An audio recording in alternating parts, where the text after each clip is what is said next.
안녕하세요. 네, 여러분 반갑습니다. 자, 저랑 좀 익숙하신 분들도 있고, 그다음에 우리 기초이론부터 저랑 같이 수업을 들으셨던 분들도 있고, 오늘 첫 수업을 오신 분들도 있어요. 자, 이번 시간은 우리 공중보건학 기본이론 강의 첫 시간이고, 자, 지금이 이제 제대로 시작이다라고 생각을 하고 강의를 같이 들어가시면 될 것 같아요. 여러분들이 이제 보건직 공무원 또는 의료기술직 공무원 또는 보건진료직 준비하시는 분들 있을 거고, 보건연구사 또는 뭐 복지부 이런 데 각각의 이제 본인의 분야에 맞는 부분을 준비를 하고 계시고, 이제 공통적으로 보는 전공 과목이 바로 공중보건학이죠. 그래서 이제 보건직이나 어쨌든 의료기술직 이렇게 선택하시는 분들은 기본 베이스 자체가 아마도 보건 관련된 전공을 하셨던 분들이 좀 거의 대부분이셔서, 공중보건이 아마 여러분들 한 뭐 1학년 때, 그쵸? 1학년 때 기본 수업으로 기본 필수? 뭐 전공 필수라고 하나? 그쵸? 전공 필수 과목으로 아마 한 번씩은 들었을 거예요. 그쵸? 기억이 나요? 안 나요. 근데 이제 책을 보다 보면은 아 그래 이런 거 있긴 있었어. 그리고 여러분들이 이제 뭘 기억하냐면, 내가 예를 들어서 식품 쪽이다. 그런 식품위생 보건영양 쪽이 좀 더 기억이 날 거고, 뭐 임상병리 쪽 전공이다라고 하면은 감염병에서 어떤 세균 이름이나 나오면 좀 익숙할 거고, 또 뭐 행정 쪽이다. 그럼 보건행정 파트가 좀 더 익숙할 수 있을 거고, 방사선 쪽이다면 의료기술 관련된 뭐 방사선 내용들 나오면 좀 더 친숙해질 거고, 또 의무기록이다. 그러면 용어나 의료법 이런 게 또 익숙할 거고, 그래서 각각이 자기가 조금 더 친밀도가 높은 그 챕터는 있어요. 근데 그 말은 뭐냐면 그만큼 과목에 어마어마하게 많은 내용들이 들어있다라는 게 베이스에 깔려있다라는 거죠. 그래서 여러분들이 한 번씩은 접해봤겠지만, 공중보건학은 한 과목이 아니에요. 사실 공중보건학이라는 하나의 과목이 아니라 큰 학문 안에는 열 몇 가지 되는 과목들을 다 포함하고 있죠. 환경, 역학, 통계, 뭐 감염병, 질병에 대한 것들, 의학, 간호학 들어가 있고, 또 식품이나 영양이나 노인보건, 정신보건, 또 이런 것들이 너무 많아요. 그러다 보니까 이 과목 자체가 사실은 하나의 전공 과목이라고 하기에는 되게 애매해요. 그러니까 교수님들도 아 저는 공중보건학이 전공이에요. 없어요. 공중보건학으로 학위를 받는 사람은 없어요. 저도 보건학 석사라고 받긴 하지만 보건학에서 세부 전공이 있어요. 근데 저 같은 경우는 보건의료 정책을 전공을 했었고, 학사로 간호학을 전공을 했었고, 뭐 어떤 교수님들은 역학을 전공하신 분들도 있을 거고, 통계학을 전공하신 분들도 있을 거고, 환경을 전공하신 분들도 있을 거고, 그래서 너무너무 달라요. 그러다 보니까 여러분들이 이제 공중보건을 이미 공부했던 분들은 먼저 느꼈겠지만 뭔가 좀 애매한 게 있어요. 또는 책마다 조금 다르네? 또 교수님들마다 얘기하는 게 좀 다르네? 이런 게 나올 수밖에 없어요. 왜냐면 요거 하나가 학문이 아니라 여러 개를 합쳐놓다 보니까 그 안에서 약간 갭이 생기게 돼요.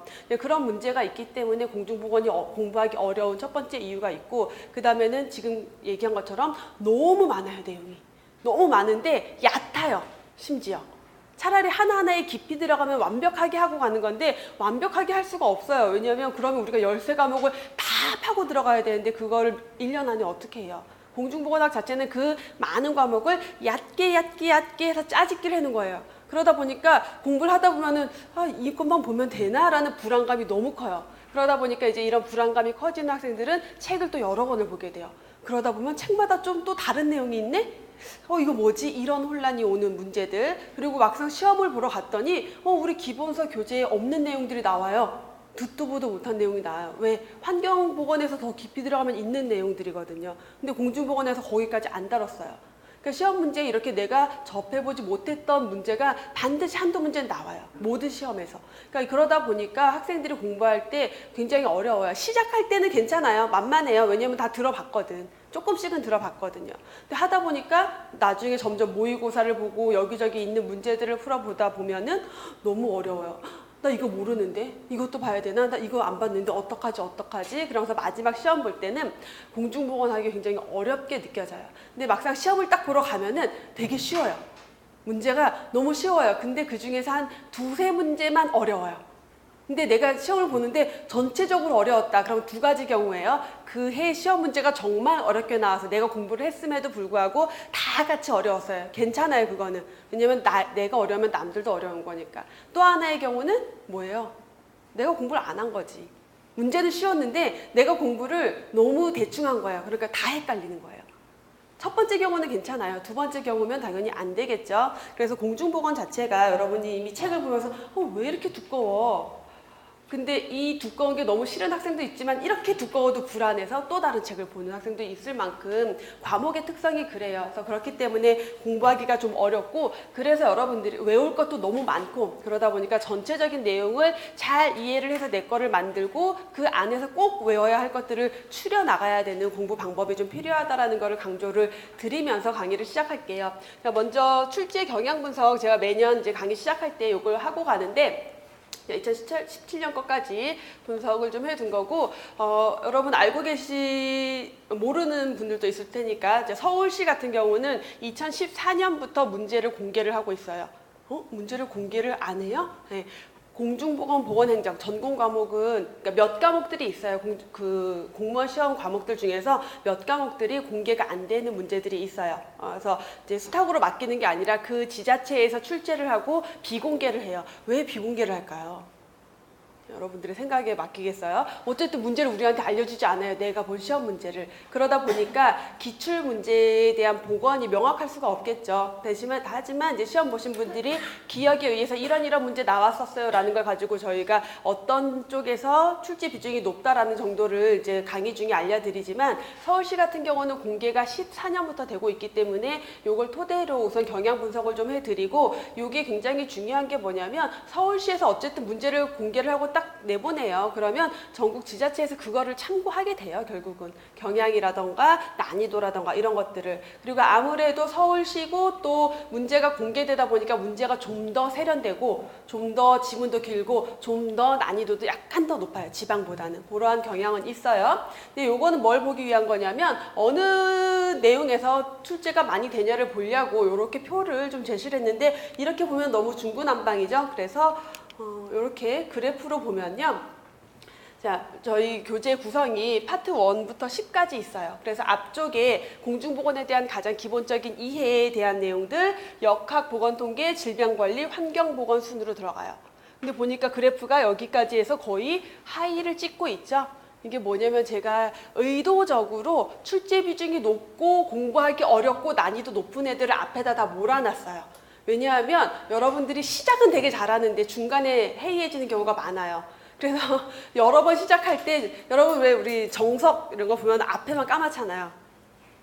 다들 그런 거 아니에요? 앞에만 까만 거 아니에요, 원래? 그래서 까맣게 만들려고 앞쪽에다가 해놨어요. 그렇기 때문에 여러분들이 강의를 들을 때 처음에 되게 무게감, 중압감이 커요. 근데 뒤로 가면은 좀 수월해져요. 왜냐하면 비중도 낮고 난이도도 낮아요. 좀 가벼운 내용들이 뒤쪽에 배진이 되어 있죠. 근데 그렇다고 무시하고 갈 수가 없는 게, 우리 공무원은 어때요? 한 문제 가지고도 0점 몇 점 가지고도 당락이 결정이 되기 때문에 어느 하나도 소홀히 하고 갈 수는 없지만, 요 앞쪽이 출제 비중이 높고 난이도도 높다라는 걸 보여드리려고 이렇게 표로 보여드린 거고, 요거는 2009년, 10년, 11, 12년 4개년 동안 지방직에서 수탁으로 국가직으로 공무원 채용을 하고 공개했던 문제가 있어요. 그래서 그거에 대해서 출제 비중을 좀 보여주면은, 마찬가지로 이렇게 봤을 때 앞쪽에 전반적으로 높고요. 보건행정에 대한 문제가 아마 한 회에서 보건행정 문제가 좀 많이 출제돼서 얘가 좀 높아지긴 했어요. 전반적으로 여기가 높아요. 그러면 우리 이제 공부를 할 때 보건직 준비하시는 분들은 공중보건, 보건행정 다 해요. 그러니까 이게 아무 문제가 안 돼요. 너무 쉬워요. 오히려 보건직 하시는 분들한테 이쪽 내용은. 근데 의료기술직 그리고 보건연구사 하시는 분들은 행정이 한 과목으로 별도로 공부하는 게 아니고, 문제가 보통 한 시험에서 한 문제에서 두 문제 정도 출제가 돼요. 보통 통계적으로 봤을 때 한 두 문제 정도는 출제가 되는데, 그 두 문제 때문에 한 과목을 또 다 공부하기는 너무 어려워서, 마찬가지로 보건행정을 좀 요약해서 그동안 중에서 출제 비중이 높은 애들을 요약해서 이제 한 챕터로 넣어둔 거예요. 이것도 마찬가지로. 근데 여기에서 거의 대부분 나오지만 가끔 여기 없는 행정에 또 깊이 들어가는 문제가 나올 수도 있어요. 이렇게 해서 챕터가 구성이 되어 있으니까 참고하시면 되겠고, 출제 경향은 이제 최근 몇 년 동안 크게 달라지는 게 없어서 그대로 좀 말씀을 드리면, 우리가 20문제인데 그 중에서 80% 정도는 항상 기존에 출제됐던 내용. 보통 공부를 좀 하신 분들은 4문제 이상 잘 안 틀려요. 실수해서 좀 더 틀릴 수는 있어도 4문제 이상 잘 안 틀려요. 그 언더로 틀려요. 근데 언더로 틀려야 되는데 그 중에서 한 4문제 중에서 보통 한 문제나 2문제, 한 문제 같은 경우는 전혀 새로운 문제, 아무도 본 적이 없는 문제, 그런 내용이 나오고 한 문제 정도는 한 2문제 정도는 기존에 내던 문제인데 자주 출제되는 게 있어요. 그거를 깊이, 아주 깊이 들어가요. 그래서 너 이것까지 알고 있어? 그래서 아는 건데 못 풀겠는 문제. 나 이거 분명 아는 내용인데 이 내용은 못 봤어. 이 주제에 대해서. 그런 문제가 한 2문제 정도, 또 한 문제 더 어렵게 나오면은 법에서 좀 어렵게 출제될 수가 있어요. 보통 그래서 한 시험에서 어려운 문제가 적으면 2문제, 많으면 한 4문제까지도 한 2-3문제 정도 그렇게 출제가 되고 있다라는 거고, 문제는 뭐 여러분들 이제 그 앞으로 문제를 풀어보면 알겠지만 문제 지문이 사실 점점 길어져요. 특히 서울시 같은 경우는 지문이 점점 길어지고 단순 암기 문제가 예전에는 좀 많이 나왔었는데 지금은 이해해야지 풀 수 있는 문제의 비중이 좀 더 높아지고 있어요. 다 그렇게 나오는 건 아니고 단순 암기 문제도 나오고 간단한 문제도 나오지만 이러한 이해 위주의 문제가 좀 비중이 높아지고 있고, 또 어떤 내용에 대해서 하나의 내용을 묻는 게 아니라 여러 가지를 적어놓고 이 중에서 맞는 거 틀린 거 찾으라는 식으로 해서 문제가 자주 출제가 돼요. 그래서 예를 들어 보면은 산업재해 지표 중에서 강도율, 이제 우리가 산업재해 지표 중에서 자주 보는 게 건수율, 도수율, 강도율, 얘네 3개를 많이 보는데 공식만 알면 풀 수 있는 이런 문제를 출제를 해요. 자, 문제에 대한 설명은 지금은 안 할게요. 근데 이렇게 이런 식의 문제가 출제가 됐었다면 그 공식이 가지고 있는 의미가 뭔지를 알아야 되는 문제, 손상 정도를 나타내는 게 뭐냐 해서 각각의 공식의 의미를 알고 있어야지 풀 수 있는 문제가 출제되기도 하고, 자, 2016년 문제 보시면은요, 조금 더 이제 깊이 있게 들어간 거죠. 그 강도율에 대해서 좀 더 깊이 있게 제대로 이해해야지. 이 공식 안에 그래서 반영된 게 뭐고 반영되지 않은 게 뭐야, 이거를 다 알고 있어야지 풀 수 있는 문제. 사실 정답이 3번이었는데 이 내용이 우리가 그 기본서에 설명으로 들어가 있는 내용이 아니에요. 그러니까 이 문제 같은 경우는 설명 안에는 사실 뭐 강도율이라는 거는 재해의 중증도, 강도가 손상 정도가 얼마나 심한지 알려고 하는 지표다. 그래서 공식이 연간 근로시간 수분의 재해 손실 일수 곱하기 1000이다. 이런 식으로의 공식만 봐요. 근데 여기에다가 이런 보기를 넣고 정답으로 해놨어요. 인적 요인보다는 환경적 요인으로 발생되는 재해를 측정한다. 이런 설명이 따로 있지는 않지만 우리가 그 공식이나 이 내용에 대해서 봤을 때 환경에 대한 걸 따로 우리가 측정할 수 있는 요인이 뭔지를 분석하는 내용은 없어요. 그러니까 내가 이해하고 있어야지 풀 수 있는 문제를 이런 식으로 출제를 한다라는 거예요. 그러니까 이런 식으로 난이도가 조금씩 높아지는 경우들이 있다라는 거 보여드리는 거고, 자, 12년에 또 산업보건 문제이긴 한데 납중독의 뭐 주요 특징, 뭐 5대 증상 이런 것들 묻는 문제들이 출제가 자주 되는 내용이에요. 근데 올해 17년 문제 보면은 이제 각각의 중독에 대해서 이렇게 다 섞어서, 그 다음에 이거의 중독은 뭐다 해서 완전 이제 크로스도 아니고 온갖 가지를 다 섞어놨어요. 보기마다. 그러니까 어떤 건 맞고 어떤 건 틀리고, 그러니까 여기에서 좀 더 정확하게 가려내야 되는 그러한 문제를 출제를 한다. 결국은 뭐냐면 내용 자체를 단순히 5대 증상 뭐 이것만 보고 가야 되는 게 아니라 이 문제에서 어떤 내용들이 나올 수 있는지에 대해서 전체적인 그림을 내가 이해하고 있어야지 나머지 내용들을 풀 수 있는 그런 문제가 출제가 된다라는 거예요. 그러니까 여러분들이 공부의 방향을 잡을 때 그냥 보고 외울 것들을 요약해가지고 그거를 암기식으로 가면 안 돼요. 공부할 때 보면은 내용을 이걸 가지고 이거 말고 조금 썸머리된 걸로 주시면 안 돼요? 요약된 걸로 주시면 안 돼요? 요약된 걸로 드리면요, 이런 문제는 풀 수 있어요. 그렇죠? 근데 이런 문제가 나오면 못 풀어요. 요약으로 공부를 해버리면. 그래서 전체적인 내용에 제가 그래서 강의 중에 거의 교재에 있는 내용을 뭐 다 짚고 가요. 그러니까 가끔 학생들은 왜 뭐 그런 것까지 다 짚어주고 그러세요. 그냥 중요한 것만 해주지. 그러면 2가지 부류의 학생들이 나와요. 중요한 것만 해주면 중요한 거에 별표를 쳐놓고 옆에를 같이 보는 학생들이 있고, 중요한 것만 해주면 중요한 것만 보는 학생들이 있어요. 그래서 이 경우를 대비해서 제가 전체적인 내용들을 다 설명을 하고 간다라는 걸 처음부터 조금 인지를 하고 여러분들의 공부 방향도 그런 식으로 좀 잡고 가셔야 된다라는 거를 말씀을 먼저 드리고, 시작을 하도록 할게요. 자, 그래서 우리 출제 경향에 대해서 조금 설명을 드렸고, 우리 강의 전체 커리큘럼 진행되는 거에 대해서도 한번 살짝 정리를 해보고 가면은, 우리가 7월에서 8월 사이에 기초이론 수업을 2개월 동안 했어요. 자, 이때는 핵심이 되는, 우리 그래서 공중보건에서는 파트 1, 2, 3, 4 4개 파트에 대해서 중요한 내용들, 시험에 자주 나오는 내용들, 그리고 좀 어려운 내용들 위주로 해서 개념 정리, 기본 입문반 개념으로 정리를 좀 한번 했고요. 지금 9월이죠? 벌써 9월이에요. 2017년. 여러분 실감이 나나요? 깜짝 놀랄 일이죠? 기본 이론이 진행이 될 거예요. 기본 이론에서는 교재를 가지고 처음부터 끝까지 정말 싹 훑을 거예요. 근데 교재 중간중간에 법규 있는데 법규는 안 해요. 미리 말씀을 드리는데 기본 이론에서 법규를 따로 다루진 않아요. 왜냐하면 그 법규 내용들 중에서 시험 문제에 자주 거론이 되는 중요한 이론이 되는 내용들은 교재 기본 이론 안에 다 들어가 있어요. 그래서 그것만으로도 기본 이론은 충분해요. 그리고 심화 이론이 있는데 심화 이론 들어가면은 법에 대해서 조금 더 추가 정리를 해드리게 될 거예요. 그래서 기본 이론에서는 전체 모든 내용을 다 정리가 들어갈 거고요. 11월부터 12월까지는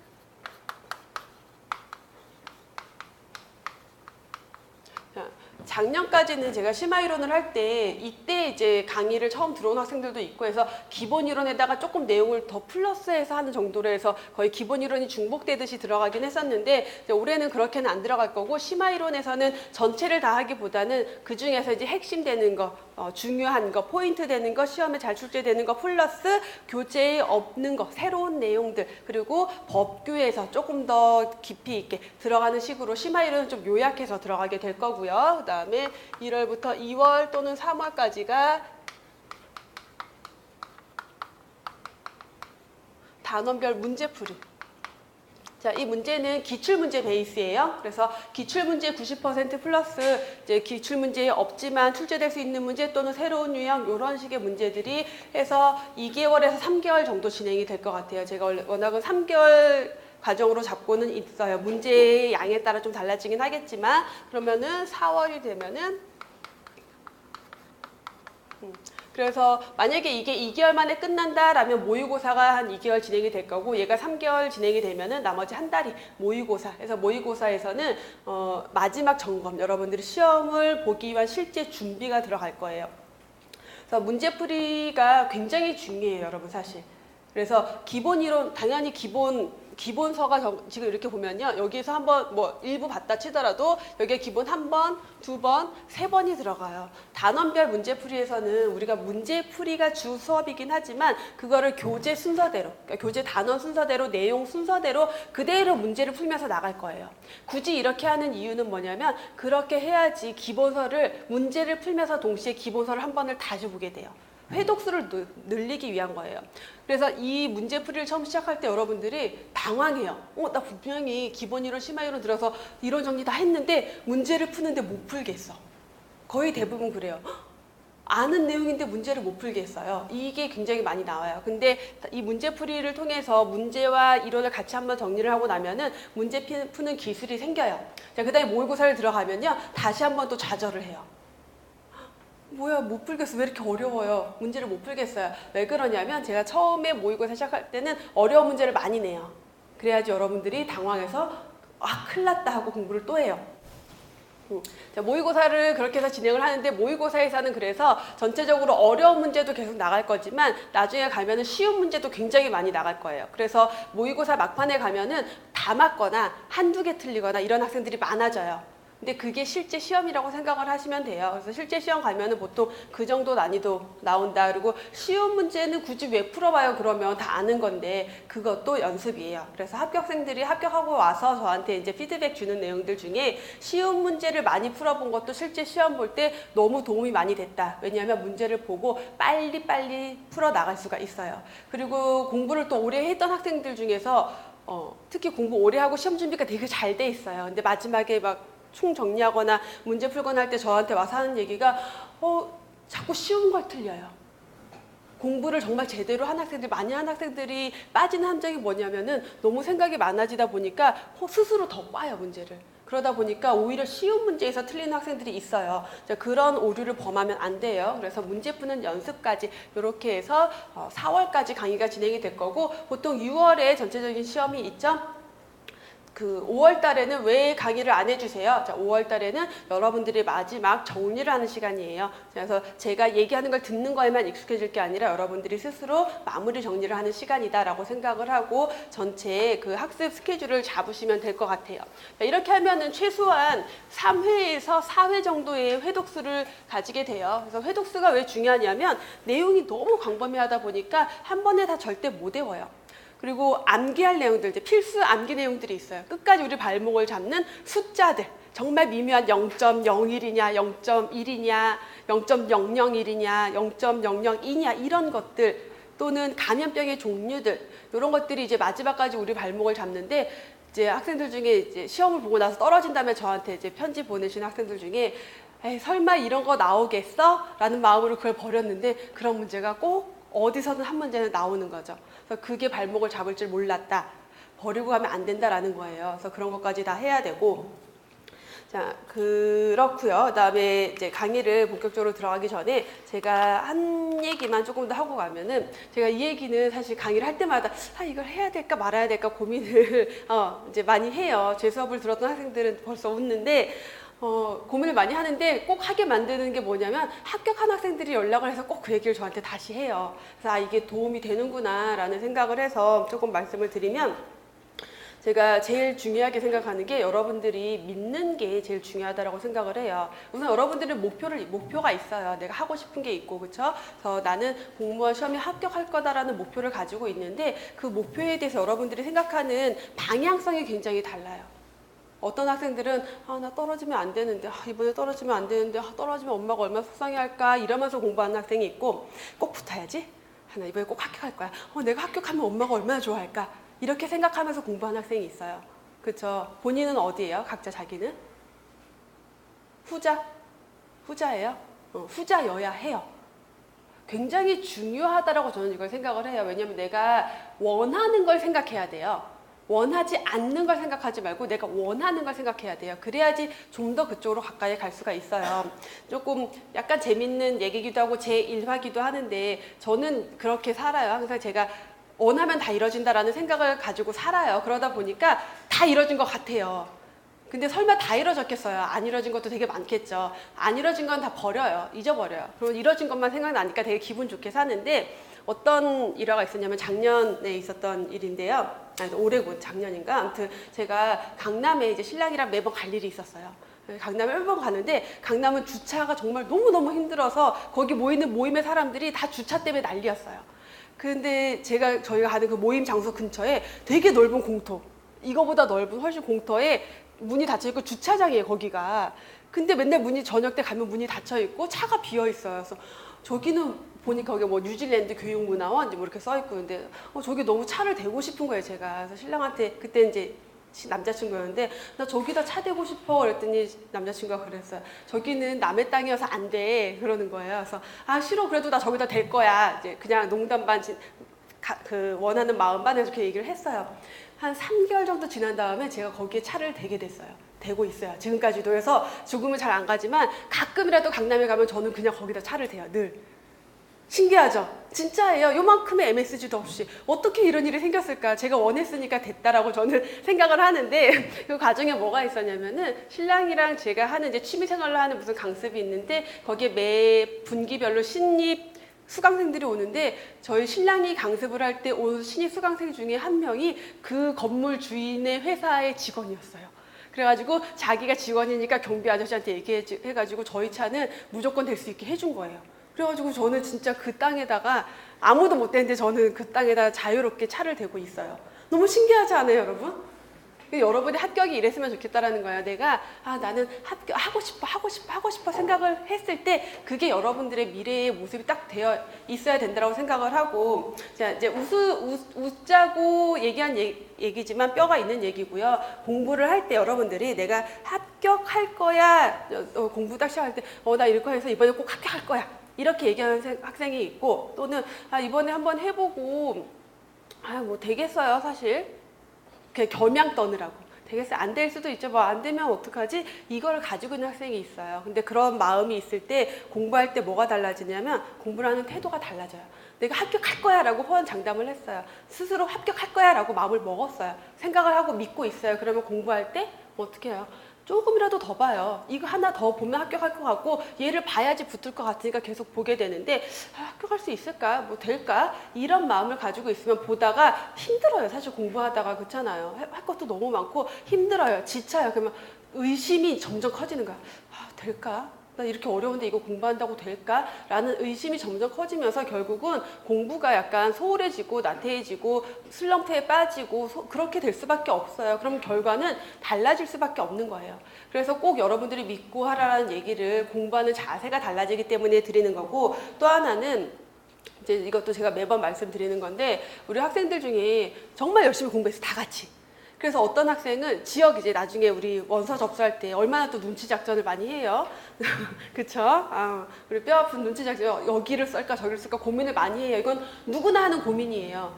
어쩔 수 없어요. 근데 어떤 학생은 굉장히 높은 점수를 받았어요. 90점이 넘었어요. 어떤 학생은 85점 정도가 됐어요. 근데 이 85점 맞은 학생은 그쪽 커트라인이 낮아서 붙고, 90점이 넘었는데 이 학생은 그 지역의 합격선이 높아져서 떨어졌단 말이에요. 이런 케이스들이 실제 많아요.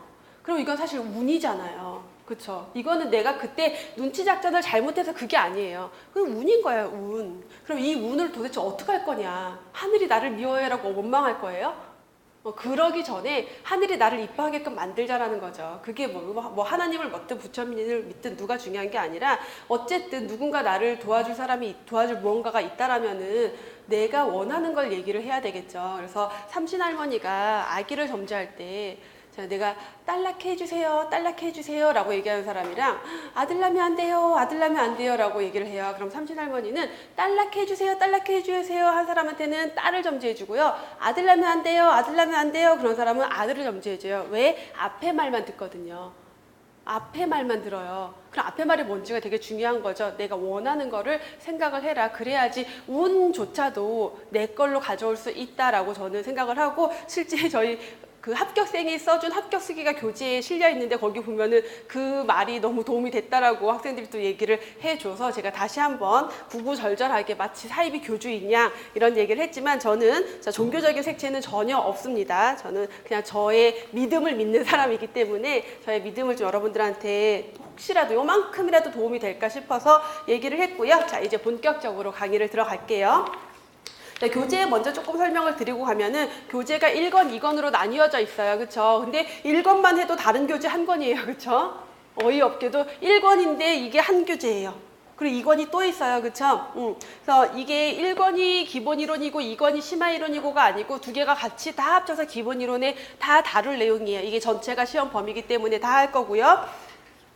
교재 앞에 그 챕터 순서 보면은 아까 제가 출제 비중 설명드렸다시피 1권에 있는 공중보건 총론, 역학 보건 통계, 질병관리, 환경 보건, 여기까지가 1권인데 이 안에서 출제 비중이 높고 난이도도 높고 범위도 넓다라고 했고, 그 나머지 내용들이 뒤에 2권에 들어가 있고요. 각각의 단원별로 보면요, 단원마다 파트가 있고 파트 안에 장이 있는데 장별로 OX 퀴즈, 그래서 내용 점검하기 위한 OX 퀴즈가 있으니까 그거는 강의 중에 저랑 같이 풀어볼 거고, 그 다음 단원별로 파트별로 기출문제와 예상문제가 있어요. 요거는 기본 이론, 심화 이론에서 제가 안 풀어드려요. 문제풀이 따로 안 해드려요. 그럼 여러분들 자습용으로 보시면 돼요. 그래서 여러분 공부하고 문제 풀어보면서 점검하는 정도로 보시면 되겠고, 뒤에 해설 다 있으니까 찾아서 보실 수 있을 거고요. 그리고 중간중간에 있는 법은 기본 이론에서 다루지 않는다라고 말씀을 드렸고, 그 다음 교재 맨 마지막에 이제 2권까지 가면은 부록에서 기출문제로 공개됐던 기출문제, 그래서 서울시 기출문제랑 지방직 수탁 기출문제가 수록이 되어 있으니까 참고하시면 되겠고, 그 다음에 2권 제일 마지막에 보면요, 그 찾아보기 있어요. 그래서 여러분들 공부하다가 모르는 내용, 문제에 대한 모르는 단어 나왔다라면은 거기 해당 페이지 찾아서 공부하실 수 있으니까 참고하시길 바랄게요. 자, 바로 이어서 이제 15페이지 볼게요.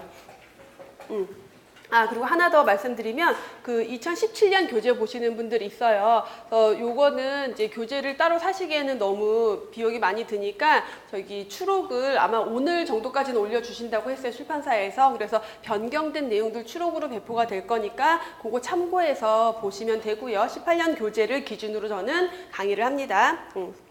자, 15페이지 이어서 보도록 할게요. 공중보건학의 개념 보는데 맨 위에 보시면은 관계 법규와 학습 길라잡이 있는데 이제 챕터마다 관련된 법규가 뭐가 있는지를 제가 쭉 적어놨죠. 그래서 공중보건이랑 관련된 가장 대표적인 법 중에 하나가 공공보건의료에 관한 법률과 보건의료 기본법이 있어요. 둘 다 2000년에 제정이 된 법들이에요. 그래서 얘네들은 보건의료의 중요성이 더욱 대두가 되면서 국가에서의 보건의료 체계, 보건의료 국가의 역할 이런 것들이 중요성이 대두가 되면서 만들어진 어떤 이념적인 법이다. 그래서 이 법에 의해서 보건의료에 대한 기본 계획도 세워지고 공공보건의료에 대한 계획도 세워지고 국가의 의무나 지방자치단체의 의무나 국민의 권리 이런 것들이 명시가 되고 있고요. 둘이 같이 제정이 된 거예요. 같은 해에 같은 날 딱 발표가 된 법이 이 두 가지의 법이에요. 자, 학습 길라잡이에 있는 내용들은 이 챕터에서 우리가 가장 중요하게 봐야 될 내용들 이러한 내용을 담고 있는데 먼저 간단하게 여기에서 어떤 내용들을 보고 가냐면 공중보건학의 개념 정의하면은 이 학문의 가장 기본이죠. 우리가 공부하는 공중보건학. 그래서 이 정의에 대해서 윈슬로우라는 학자가 한 정의가 있어요. 이 정의의 가장 기본이 되는 정의예요. 그래서 시험 문제에 자주 나와요. 굉장히 쉬운 내용이지만 자주 나오는 윈슬로우의 정의를 기본으로 한, 기본 바탕으로 한 공중보건학에 대한 개념을 보게 될 거고, 공중보건의 역사적 발달 과정, 그래서 고대기부터 시작해서 고대기, 중세기, 근세기, 근대기, 발전기에 올 때까지 공중보건학이 어떠한 역사를 거쳐서 지금까지 발전해 왔는지 그 역사적 전체 흐름을 보게 될 거고요. 1차 보건의료라고 하면은 이제 조금 생소할 수도 있는 개념이지만 1차 보건의료는 현대에 와서 가장 중요시되는 개념 중에 하나였고요. 1978년에 WHO에서 알마타 회의를 해요. 우리 회의 이름이 어디 회의, 무슨 회의라고 하면 그 지역이죠. 그래서 알마타 지역에서 있었던 알마타 회의를 통해서 알마타 선언을 하면서 모든 전 세계 인류의 건강을 위해서 우리가 1차 보건의료를 이용해야 된다. 1차 보건의료의 중요성을 강조했던 회의가 있고 그만큼 중요한 내용이에요. 양질의 보건의료. 그래서 1차 보건의료와 함께 이제 국민들에게 전 세계에 있는 인류에게 양질의 보건의료 서비스를 제공해야 되는데 질 좋은 서비스를 제공해야 되는데 그 질이란 뭐냐? 그럼 양질의 보건의료란 뭐냐? 많은 학자들이 또 개념을 정의를 하게 돼요. 근데 그 양질이라는 것에 대해서 정의한 많은 학자들 중에서 특히 누가 제일 중요해요? 마이어스라는 학자가 정의한 양질의 보건의료를 가장 중요하게 볼 거예요. 그래서 이 마이어스는 4가지 접근성, 질적 적정성, 계속성, 효율성 이렇게 4가지를 정의했는데 그 내용이 매년 시험 문제로 나오는 것 중에 하나죠. 그 다음 WHO의 주요 내용과 지역사무소. 그래서 WHO가 언제 발족이 됐고 그 다음에 6개의 지역사무소가 어느 지역에 위치해 있고 우리나라는 어느 지역사무소에 소속이 되어 있고 이러한 내용들을 위주로 해서 WHO에 대한 내용까지 제1장인 공중보건학의 개념에서 다루게 될 내용들이다라고 먼저 전체 큰 그림을 잡고 이론 내용을 들어가 볼게요.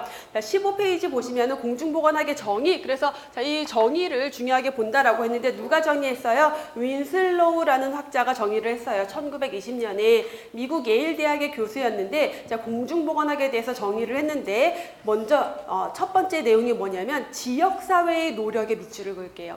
지역사회가 노력을 해야 돼요. 그래서 뭘 달성하고자 하냐면 3가지 목표가 제시됐죠. 1번에 질병 예방의 1번, 수명 연장의 2번. 자, 그 지역사회가 노력을 해서 동그라미 2를 앞에 써주세요. 질병 예방, 2번 수명을 연장. 자, 3번은 신체적, 정신적 효율 증진 또는 육체적, 정신적 효율 증진이라고 해요. 자, 이 1번, 2번, 3번이 이 공중보건학이 가지고 있는 목적이에요. 이 목적을 위해서 누가 노력을 한다? 지역사회가 노력을 해요. 자, 이러한 기술이며 과학이 바로 공중보건학이다. 그러면 공중보건은 기술의 학문이고요. 과학의 학문이다라는 거죠. 기술, 과학의 동그라미를 같이 해줄게요. 그래서 전체적으로 보면은 지역사회가 노력을 해서 질병을 예방하고 보호하고 수명을 연장시키고 그리고 신체적 정신적 효율을 증진시키는 기술이며 과학이 공중보건학이다. 그럼 지역사회가 이 목적을 달성하기 위해서 어떤 노력을 해야 되느냐? 그 지역사회의 노력이 제시가 되어 있죠. 우선 환경위생을 관리해야 돼요. 그래서 그 지역 주민들의 질병 예방, 수명 연장, 건강 증진을 위해서는 환경위생이 중요하다라고 이미 강조를 한 거죠. 그리고 전염병에 대한 것도 관리를 해야 되고요. 지역사회가 또 개인 위생에 대해서 지역사회가 보건교육을 해줘야 돼요. 보건교육 해야 되고 또 지역사회가 의료, 간호 서비스를 조직화해야 된다. 근데 여기에서 말하는 공중보건에서 말하는 의료, 간호 서비스라는 건 뭘 위한 거다? 조기 발견과 예방적 치료를 위한 거예요. 그렇죠? 이 의료 간호 서비스인데 전문적인 치료 시설, 전문적인 치료를 위한 의료 간호 서비스를 조직한다? 그럼 틀린 내용이 돼요. 공중보건은 전문적인 치료가 들어가는 게 아니라 항상 예방이나 진단, 조기 진단, 예방을 중요시하기 때문에 조기 발견과 예방적 치료를 위한 의료 간호 서비스를 조직화하고 또 지역사회의 어떤 생활 수준 보장을 위한 사회제도 발전에 힘써야 된다. 이 5가지의 노력을 통해서 3가지의 목적을 달성하고자 하는 기술이며 과학이 바로 공중보건학이다라고 윈슬로우가 정의를 했고 지금까지 가장 고전적으로 얘가 가장 기본 정의가 되고 있죠. 자, 그 아래 WHO의 정의를 보면요. 자, 마찬가지의 내용을 나열하고 있어요. 그래서 1번 환경위생의 개선, 2번 전염병의 예방, 3번 위생교육, 4번 의료 간호 업무 조직화, 5번 사회기구의 발전. 이게 뭐예요? 지역사회의 노력들을 나열하고 있죠? 자, 이런 것들을 행하며 지역사회의 노력을 통해 결국 지역사회가 이런 것들을 행해서 자, 1번 질병예방, 2번 생명연장, 3번 건강과 인간적 능률 증진, 건강 증진이겠죠? 이 3가지의 목표를 달성하고자 하는 뒤에 보시면 과학이자 기술이다. 라고 해서 윈슬로우의 정의를 거의 그대로 그냥 앞뒤만 바꿔서 정의를 하고 있죠. 이렇게 공중보건 정의를 하고 있다. 라는 거. 자, 미국 의학원의 정의는 가볍게 보고 갈게요. 자, 국민이 건강할 수 있는 여건을 보장하기 위해서 집단적으로 노력하는 게 공중보건학이다 라고 정의를 했죠. 그럼 이 공중보건학은 어떠한 내용들을 담고 있느냐? 범위를 보시면요. 환경보건에 대한 부분을 다뤄야 돼요. 지역사회가 환경위생을 위해서 노력을 해야 된다. 그만큼 환경이 지역사회 주민들의 건강에 미치는 영향이 크다. 그래서 환경보건에 대해서 환경위생, 식품위생, 환경보건, 공해, 산업환경 이 모든 것들이 다 환경보건에 해당이 되는 내용들인 거죠. 이러한 분야를 담고 있고 보건관리, 그래서 보건행정이나 영양, 인구, 모자, 가족, 노인, 학교 또는 보건교육, 통계, 정보관리, 정신보건 등등 이러한 모든 내용들을 공중보건이 담고 있어야 되고 또 질병관리 분야에서도 역학이나 전염병, 성인병, 기생충 질환 같은 것들이죠. 그리고 지역사회에서의 보건, 결국 이 모든 분야가 우리가 공중보건에서 공부해야 될 내용이고 너무 광범위하기 때문에 이걸 한 과목으로 보는 게 아니라 원래는 각각의 내용들을 다 쪼개서 하나의 학문으로 보고 있는 건데 이거는 이제 개론적으로 모든 걸 합쳐둔 게 바로 공중보건학이 되는 거죠. 관련 학문도 좀 볼게요. 자, 관련 학문은 뭐 공중위생학, 공중보건, 공중위생 거의 비슷한 개념이겠죠. 위생의학, 지역사회보건학, 뭐 의학, 사회의학 등등이 있는데 주로 의학에 대한 내용들이 이제 많이 거론이 되죠. 관련 학문에. 그래서 예방의학 또는 임상의학 우리가 이걸 많이 비교를 해보는데 예방의학은 의학이 기초예요. 의학을 기초로 하면서 자, 원래 근데 의학, 임상의학은 뭘 해요? 병원에 환자들이 오면 그 환자들 진단하고 치료하는 게 그 주 업무인데 예방의학은 어떻게 뭐 하냐면 예방을 위한 의학이에요.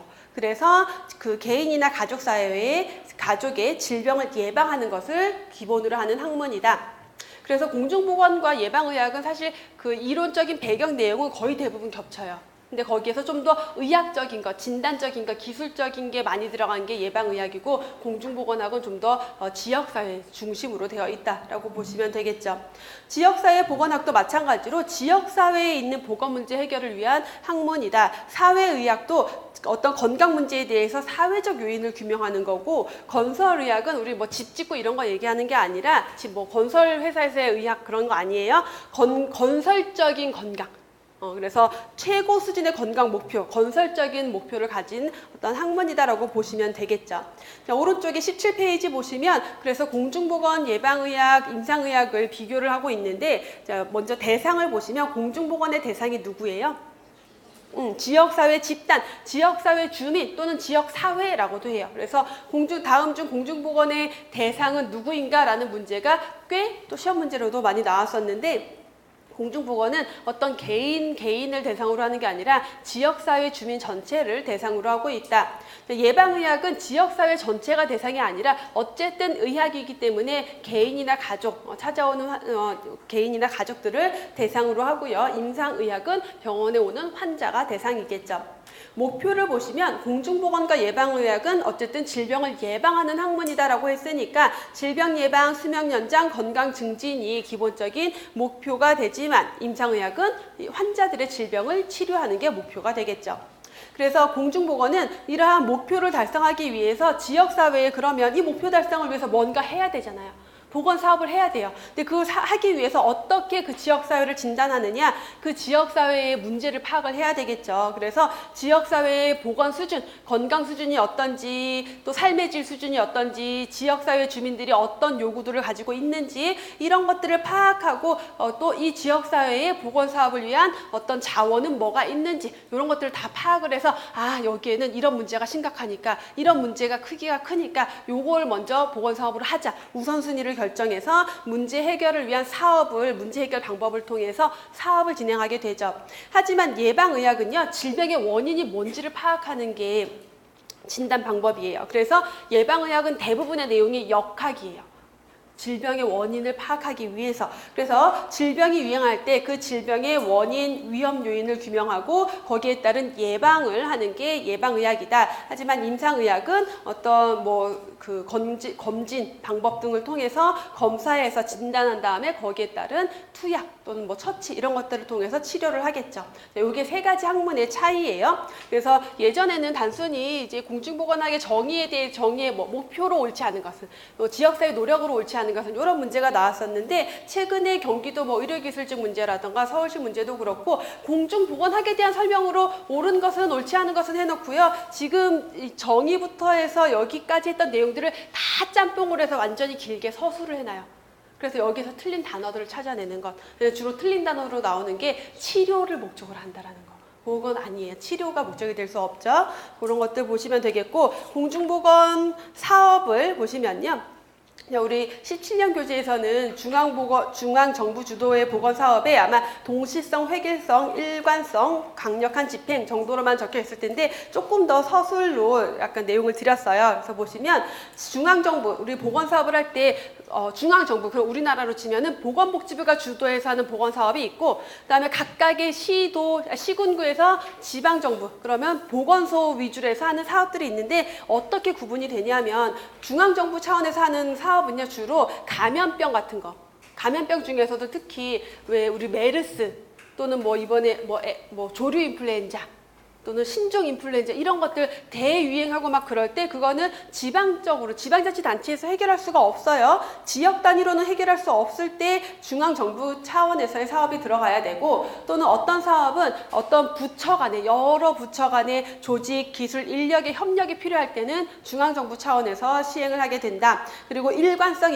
일관성이 있고 중복되지 않게 하기 위해서, 그래서 중앙정부 차원에서 하기도 하고, 정부 예산이나 이런 것들이 필요할 때, 또는 법 규제, 법 제정이 필요할 때는 중앙정부 차원에서 시행을 하게 된다라는 거고요. 지방정부 차원에서는 어떻게 그 지역사회의 특성에 맞는, 그래서 중앙정부 차원에서 전체적으로 해야 될 것도 있지만 각각의 지역에 맞는 그 사업을 해야 되겠죠. 특성이나 요구도 반영하고 그 지역사회의 개발 사업에도 연계를 시키고, 그 지역 안에서 한 번 하고 끝나는 게 아니라 좀 더 지속적으로 사업이 진행이 될 때는 지방정부 차원에서 사업이 진행이 되고요. 자, 범세계적으로 WHO에서 진행하는 보건사업들도 있어요. 자, 앞에서 얘기했던 것, 공중보건의 대상 누구다? 지역사회 주민이다. 자, 요것도 자주 시험 문제로 출제된다. 최근 것 중에서도 2011년 경기의료기술직에서도 출제가 됐었고요.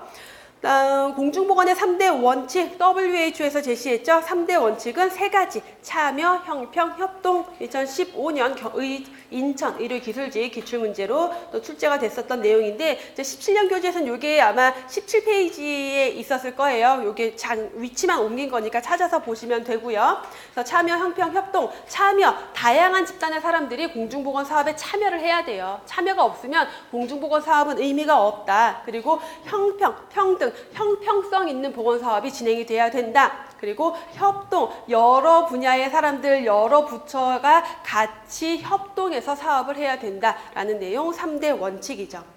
다음에 앤더슨이 제시한 공중보건 사업의 수단 세 가지 3대 사업 수단 하면요. 이것도 마찬가지로 빈출 문제예요. 2011년 인천의료기술직 또 14년 울산 등등 여러 곳에서 출제가 됐는데 보건 서비스에 의한 봉사행정 그리고 법규에 의한 통제행정 교육에 의한 조장행정 그래서 우리가 봉사행정 보건행정의 봉사성이라는 표현을 자주 보게 될 건데 봉사라는 건 국가가 지방자치단체가 국민들에게 주민들에게 뭔가 봉사를 한다라는 건요. 직접 서비스를 제공한다라는 거예요. 서비스를 제공해서 그 국민들의 주민들의 삶에 개입하고 간섭하는 거예요. 그게 국가의 봉사라는 거죠. 그래서 서비스에 의한 봉사행정 문제 해결을 위해서 어떤 제도도 만들고 장치도 만들고 사업을 집행하고 하면서 지역사회 주민들에게 직접 간섭하고 개입하는 거죠.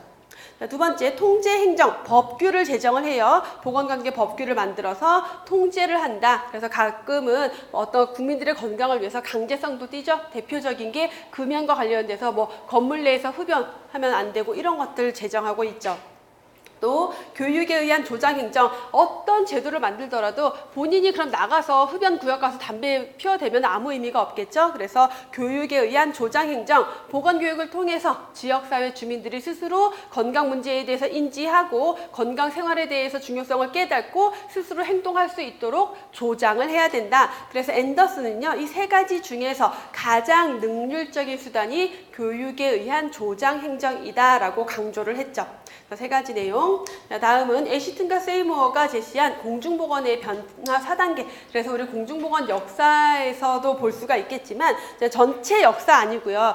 우리 여기서 보는 공중보건학의 역사적 발달 개념은 역사적으로 전 세계적으로 공중보건학이라는 개념이 생겨나기 이전부터 건강의 문제는 늘 있었어요. 질병의 문제는. 그래서 어떤 시각을 가지고 어떻게 발전을 해왔는지 보는 거지만 여기 애시튼과 세이모어가 제시한 건요. 그럼 공중보건이 언제 대두가 돼서 어떻게 변화되어 왔느냐예요. 그럼 공중보건은 언제 처음 대두가 됐을까요? 공중보건 사상이 도입되기 시작한 거, 사상이 싹트기 시작한 게 우리 공부하셨던 학생들은 기초이론 들었던 학생들은 요건 안 했겠구나. 역사를 안 했으니까. 자, 우리 기본에 공부하셨던 학생들은 언제 공중보건 사상이 언제 싹 텄어요?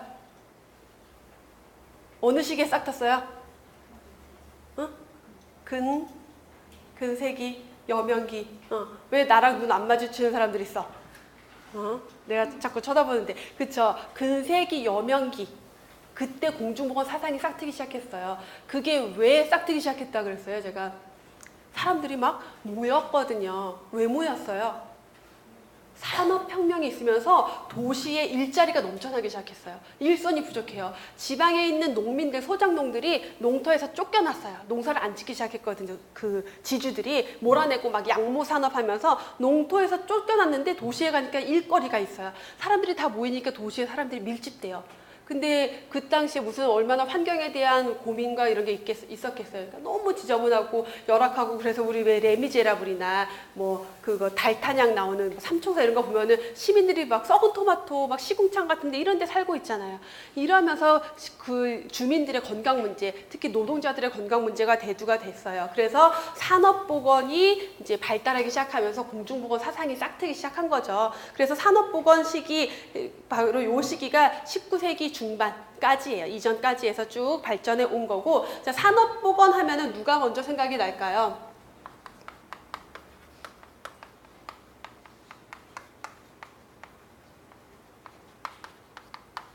라마찌니 라는 산업보건 근세기 여명기 때, 자, 요 라마찌진이라는 사람이 너무 많은 직종이 생기니까 어떻게 이 다양한 사람들의 질병의 문제가 있구나, 결국 직업이 이 사람들의 직업이 질병 문제로 연결되는구나라고 강조를 하면서 산업보건이 이제 막 발달하기 시작하고, 그러면서 공중보건 사상이 싹튼 거는 이제 인구 집단의 문제들에 대해서 관심을 가지면서 누가 에드윈 체딕이라는 사람이 노동자 열병 보고서라는 걸 발표를 해요. 열병 보고서. 그래서 우리 노동자들의 근무 환경이 너무 이렇게 열악해. 그래서 이렇게 아픈 거예요. 그래서 국가가 뭔가 관리를 좀 해야 돼요. 그래서 이 에드윈 체딕이 제시한 열병 보고서를 통해서 노동자 위생 상태 조사위원회가 설립이 되고, 영국에서 공중보건법이 제정이 돼요. 최초로. 그게 1848년이었어요. 뒤에 역사할 때 다시 나올 거예요. 그래서 그렇게 하면서 이 산업보건의 시기가 시작이 된 거죠. 산업화 도시화로 인한 보건 문제에 대처하기 위해서 19세기 중반에 이제 대두가 된 거고, 그러다가 이제 여명기라고 해요. 근대기로 넘어가요. 뒤에서 다시 나올 거예요. 자, 개인 위생의 시기로 넘어가요. 왜냐하면 이때쯤 개인 위생의 시기로 넘어가는데, 이때쯤부터는 뭐가 생기냐면 사람들이 학자들이 세균을 발견하기 시작해요. 파스테르, 코흐 이런 사람들이 세균을 발견하면서 질병의 원인은 환경 이런 게 아니라 이 세균이 원인이었네. 그러면서 개인위생, 이 세균에 대한 백신 이런 것들을 만들어내기 시작했던 게 개인위생. 그래서 이 시기에는 오히려 환경위생에 대해서 약간 등한시해요. 오히려 개인위생 또는 예방접종 이런 것들을 중요시하고, 그러다가 이제 현대기, 발전기로 넘어오죠. 치료의학의 시기로 들어가는 거예요. 의학기술, 과학이 발달하면서 의학기술이 눈부시게 발달하면서 웬만한 질병들을 다 치료해 나가요. 그러다 보니까 감염병 같은 것들은 많이 치료가 됐죠. 치료의학의 전성기, 그래서 의학 자체가 치료에 집중이 되어 있다가, 그러다 보니까 1970년대 이렇게 넘어왔더니 뭐가 문제가 됐어요. 이제 감염병은 어느 정도 정복이 됐는데 만성질환, 성인병이 문제네. 근데 이거는 치료가 안 돼요. 그러다 보니까 의료비가 너무 많이 발생이 되네. 그래서 안 되겠다. 어떻게 하면 이걸 바꿀 수 있을까? 그러면서 신공중보건. 그래서 여기서부터는 새로운 공중보건의 시기. 그래서 생활습관을 개선하자, 환경위생이 중요하다, 또는 뭐 보건의료 체계를 바꿔야 된다, 이러면서 건강 증진의 개념까지 발달되게 된 거죠. 자, 여기까지가 공중보건의 변화 4단계까지의 내용이었고요. 그래서 이렇게 하고 잠깐 쉬었다가 신공중보건에 대한 내용으로 넘어가 보도록 할게요.